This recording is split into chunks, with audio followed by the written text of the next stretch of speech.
بسم اللہ الرحمن الرحیم۔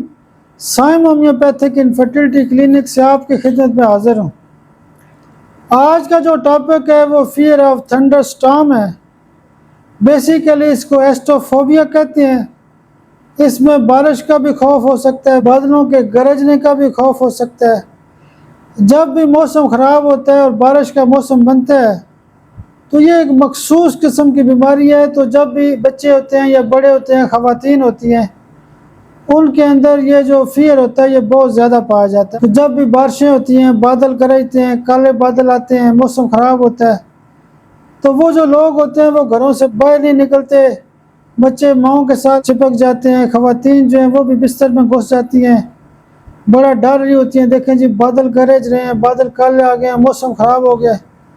اچھا، ان کی کیفیت ایسی ہوتی ہے کہ اگر کہیں دور سے بھی موسم کی خرابی ہو تو ان کو فیل ہو جاتا ہے کہ موسم خراب ہونے والا ہے۔ لوگ اتنے سینسٹیو ہیں کہ بچے اسکول نہیں جاتے، دفتروں میں نہیں جاتے، اپنے کام کاج پہ نہیں جاتے، موسم کی خرابی سے پریشان ہو جاتے ہیں، طوفان آنے سے ڈرتے ہیں، ہوائیں چلتی ہیں تو پریشان ہو جاتے ہیں۔ یہ جو لوگ ہوتے ہیں فیئر آف تھنڈر سٹارم والے، یہ موسم کو بھی دیکھتے رہتے ہیں، یعنی ویدر اپ ڈیٹ بھی لیتے رہتے ہیں۔ اگر انہوں نے کہیں دور جانا ہو تو ویدر چیک کریں گے کہ آج کا موسم نارمل ہے، اگر موسم کی خرابی ہوگی تو پھر بھی وہ پروگرام کینسل کر دیں گے۔ یہ بھی ایک بڑا مسئلہ ہے۔ ہومیوپیتھی کے اندر فیئر کے حوالے سے بڑے فیئر کا بھی علاج کیا جا سکتا ہے۔ اس فیئر کے حوالے سے جو سب سے زیادہ استعمال کی جانے والی دوائی ہے وہ فاسفورس ہے۔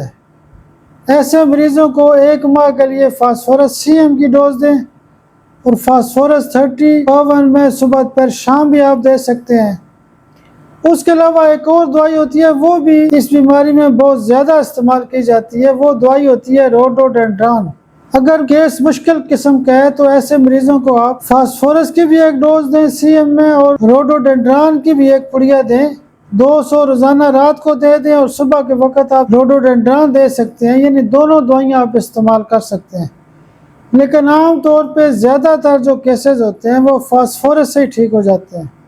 اس میں ایک خاص نقطہ یہ بھی ہے کہ کئی لوگ ہوتے ہیں جب بجلی کڑکتی ہے تو اس سے بھی بیمار ہوتے ہیں، یا ویسے ڈر جاتے ہیں جی فلاں جگہ بجلی پڑی ہے، وہاں پہ یہ مسئلہ کھڑا ہو گیا، یعنی ان کے اندر مسائل ہی مسائل ہوتے ہیں، بارش کا، طوفان کا، موسم کی خرابی کا، بجلی کڑکنے کا۔ تو اس میں یہ جو دوائیاں ہوتی ہیں یہ بہت اچھا کام کرتی ہیں۔ آپ میرے لیے دعا بھی کیا کریں، اللہ پاک آپ کو بھی صحت اور سلامتی دے۔ بہت شکریہ، بہت شکریہ، بہت شکریہ۔